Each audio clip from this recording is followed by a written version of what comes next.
I'm going to make a quick video here on how to remove the toe bone from the hoof part of this the white-tailed deer. Keeping with tradition and honoring the animal, you want to use every part of the animal, and my understanding is traditionally that the hooves make a nice rattle. They also make nice buttons and ornamentations, so every part of the animal is useful. You don't have to really throw too much of anything away if you just take some time and figure out how to process and use it.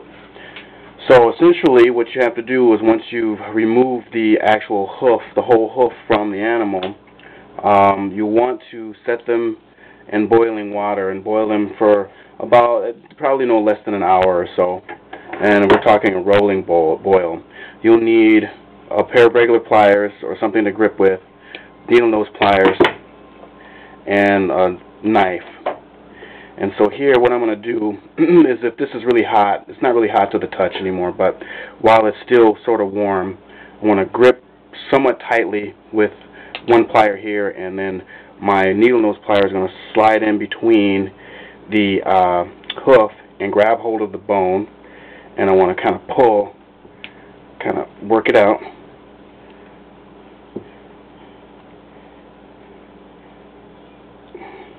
Sometimes you kind of have to just hold it. There we go. And there it is. Okay? So that's essentially it. By boiling the hooves, you're loosening up the connective material that keeps the bone, or keeps the hoof onto the bone, similar to what's holding on our fingernails to our fingertips. And essentially this is just a toe tip or fingertip.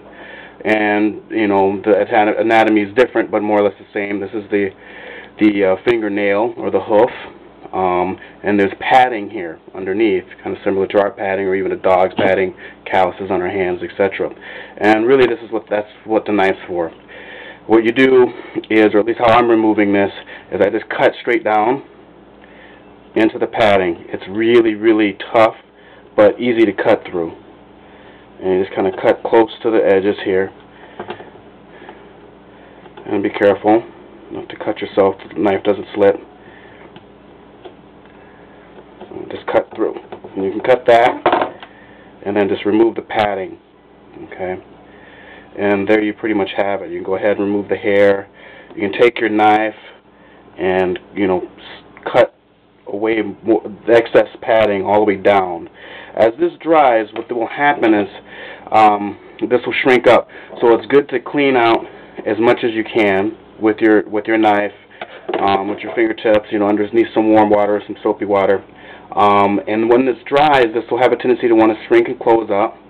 You could stick a rock in here to keep it open if you want to keep it open while it's drying. But just like our fingernails, this it's easy to shape this and polish and drill or work holes through it, like I said, for ornamentation or to work it as you need. So I just thought I'd make this real quick, because just to reinforce that every part of the animal is useful, and also, you know, helping its transformation after you harvest it is another way of honoring it, by, you know, transforming it into something else. So there you have it. Just pretty much real quick and easy. Just make sure you boil the hooves for a while. They get soft and the connective tissue is loosened, and you can easily remove the toe bone. Here we have a dew claw. Dew claws are very useful. They make really nice buttons because of their size. Already, again, you want to reach in between the hoof and the bone there with your needle nose pliers. Get a good grip after boiling it and just work it out. Real simple. And then you'll go ahead and clean it out. There's not as much padding as the larger hoof, or the main toes, but it's there, and you take your knife and kind of scrape this out and clean it all out. Nice and clean, and then later you can sand it out and make it nice. And essentially, there you go. That's for the dew claws.